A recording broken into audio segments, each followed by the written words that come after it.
अस्सलाम वालेकुम, नमस्ते, सत श्री अकाल, हेलो एवरीवन। स्वागत है आपका हमारे YouTube चैनल पर। तेज़ तूफान, मूसलाधार बारिश, बादलों की गरज और बिजलियों की कड़क ने क़यामत मचा रखी थी। वो सुनसान जंगलों में अकेले घोड़े पर सवार चला जा रहा था। चारों तरफ गहरा अंधेरा छाया था।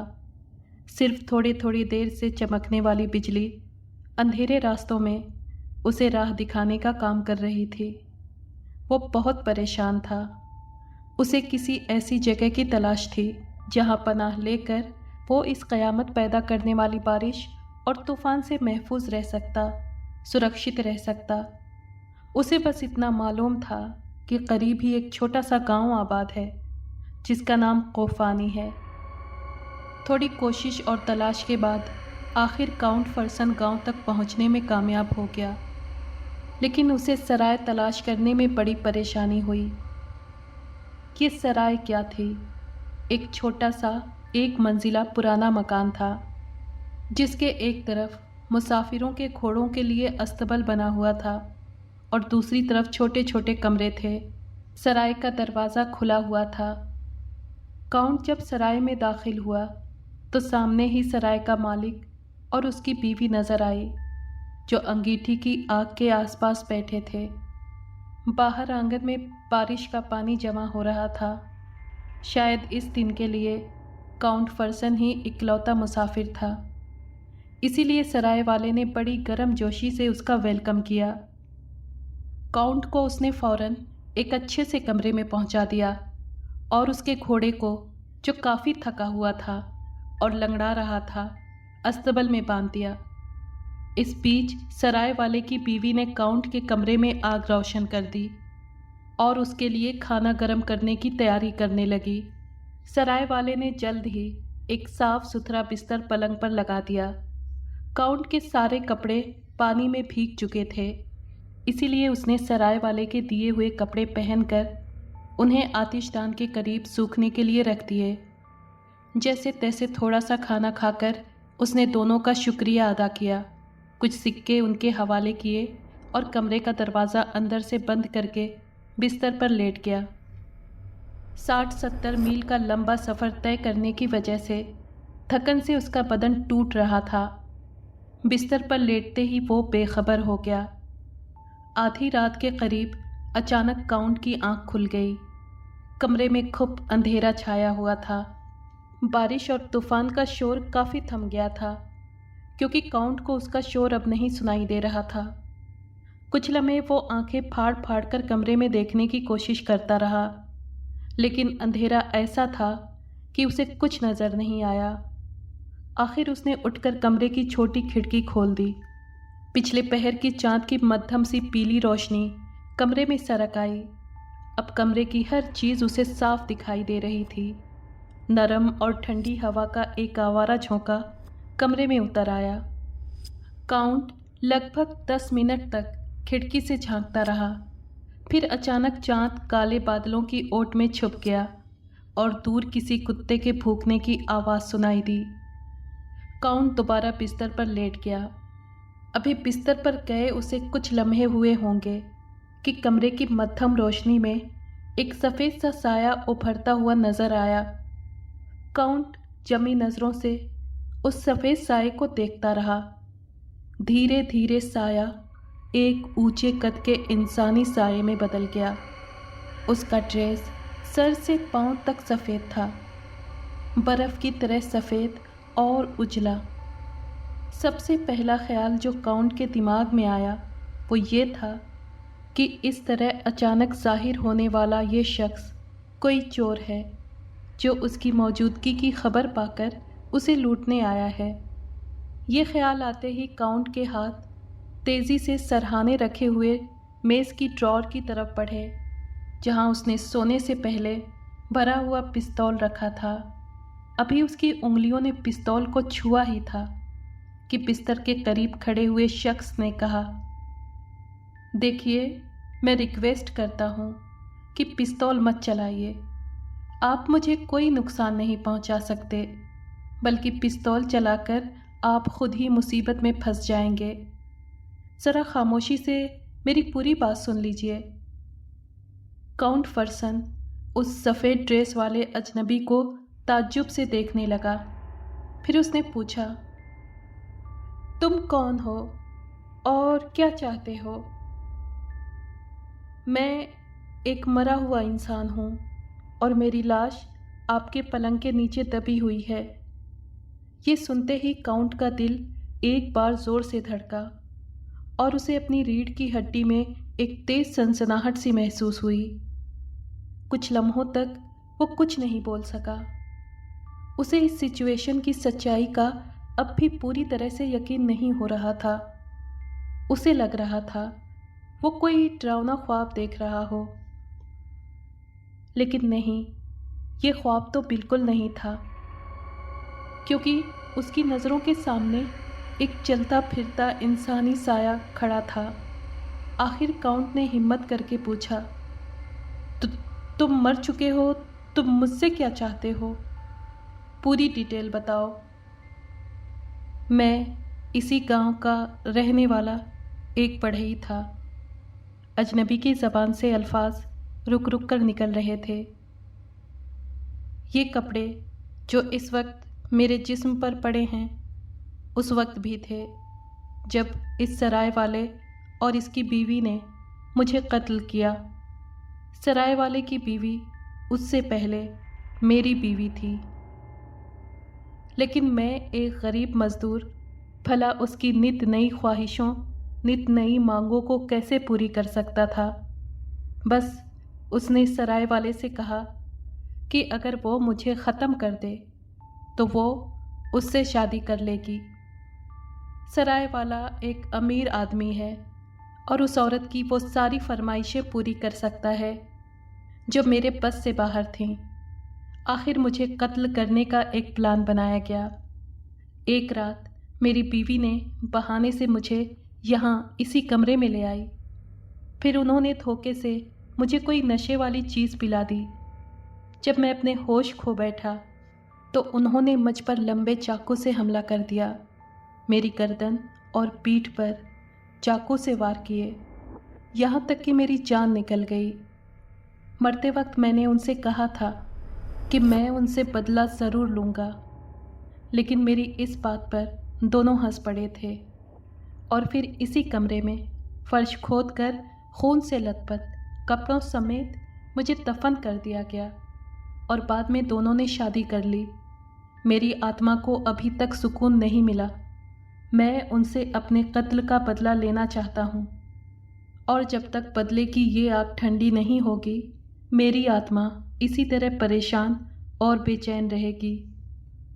मैं चाहता हूँ जब तुम सराय से जाओ तो पुलिस को मेरे बारे में पूरी बात बता दो और उन्हें मजबूर करो कि वो सराय में आए और इस कमरे का फर्श खोदकर मेरी लाश बरामद कर लें।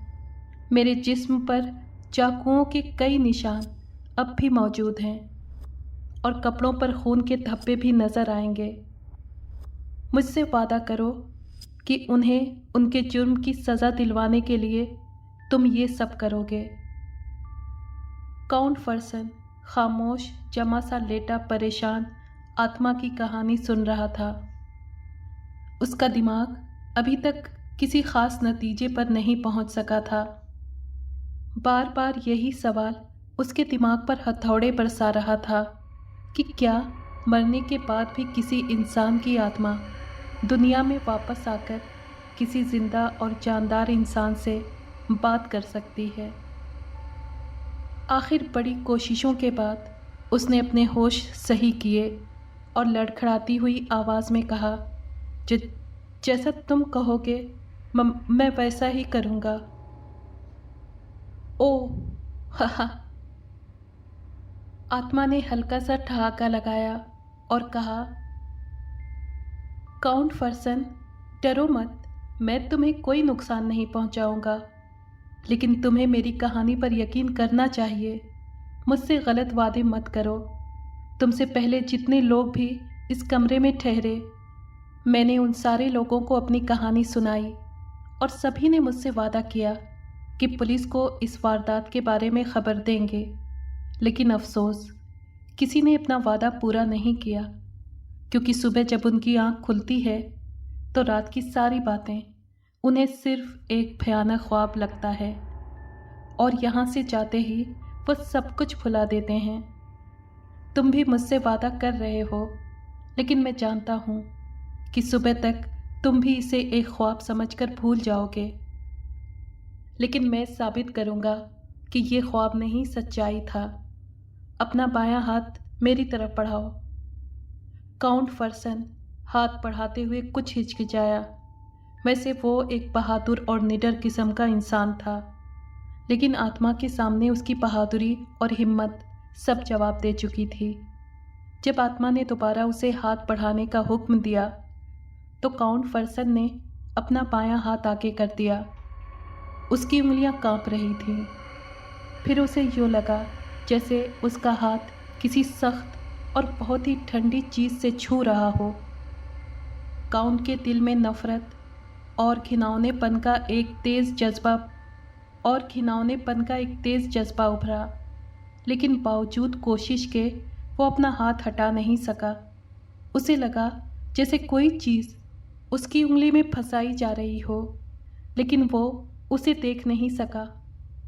कुछ लम्हों बाद आत्मा ने उसका हाथ छोड़ दिया, जिसे काउंट ने जल्दी से अपने तकिए के नीचे दबा लिया। अचानक उसने देखा कि वो रहस्यमयी आत्मा फिज़ा में गुम होकर नज़रों से ओझल हो गई और अब कमरे में पुराने फर्नीचर के अलावा कुछ नहीं था।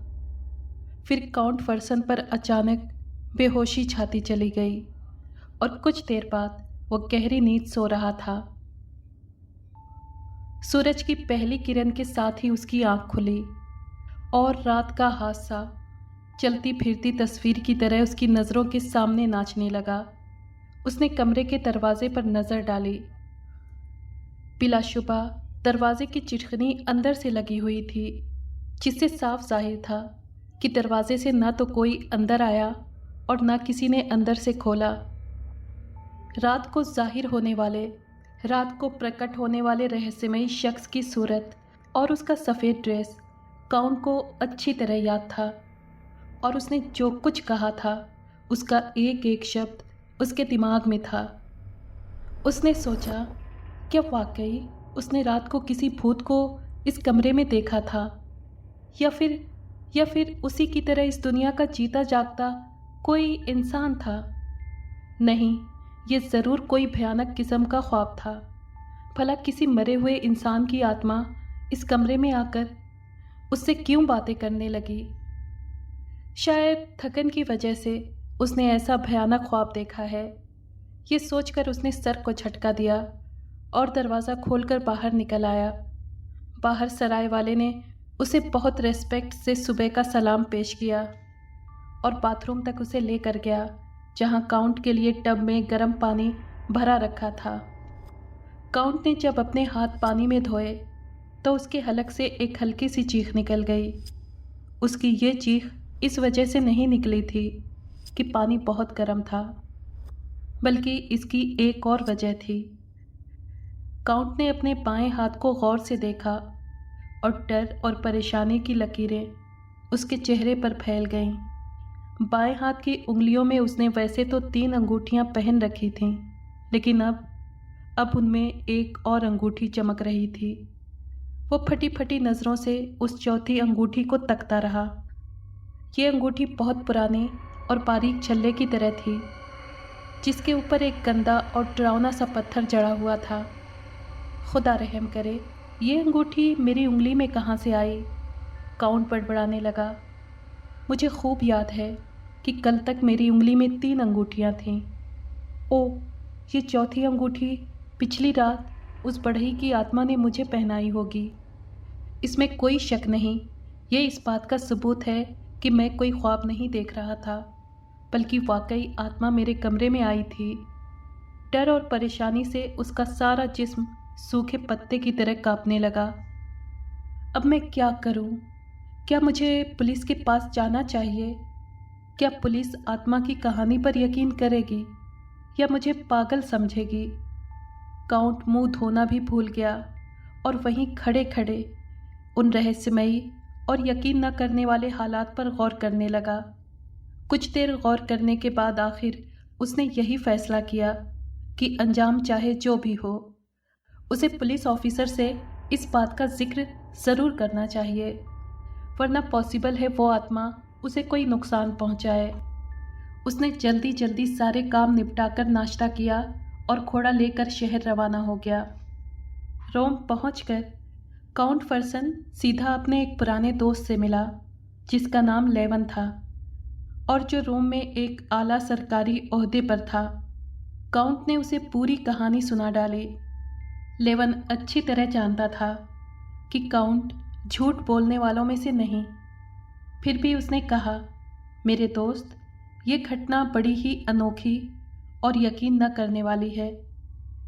तुम्हारे बजाय अगर किसी और ने ये किस्सा सुनाया होता तो मैं समझता कि या तो वो मजाक कर रहा है या फिर पागल है।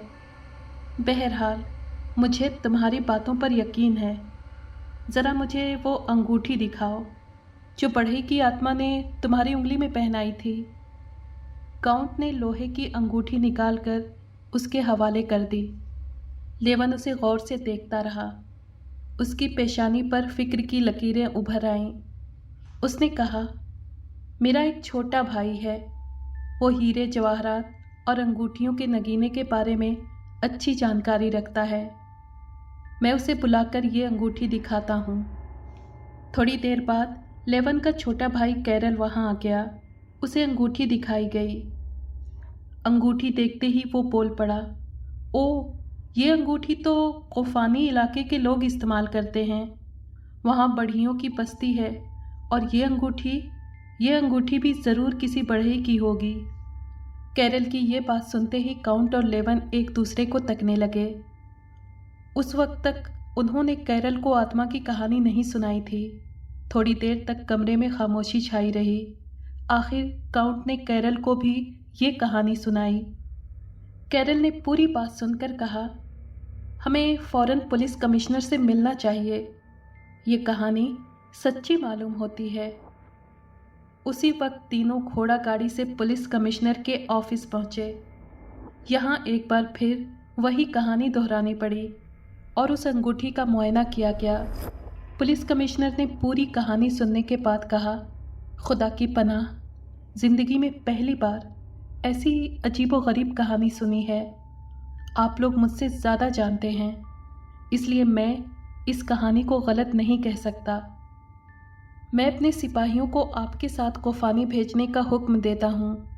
मिस्टर काउंट, आप भी सिपाहियों के साथ जाइए और उन्हें बताइए कि रात आप किस कमरे में सोए थे। दूसरे दिन जब सराय का मालिक और उसकी बीवी आंगन में बैठे धूप सेक रहे थे, तभी दरवाजे पर 2 घोड़ा गाड़ियां आकर रुकीं। पहली गाड़ी से 3 प्रतिष्ठित और धनी लोग उतरे तो खुशी से सराय वाले की पाछे खिल गईं। वो उन मेहमानों का स्वागत करने के लिए दौड़ा। उसने अंदाज़ा लगाया था कि ये लोग पैसे वाले हैं और उसके सराय में आराम करके उसे एक अच्छी खासी रकम देंगे। लेकिन दूसरे लम्हे वो ठिठक कर रह गया, क्योंकि दूसरी गाड़ी से 4 पुलिस वाले बरामद हुए थे जिनके हाथों में लंबी लंबी बंदूकें थीं।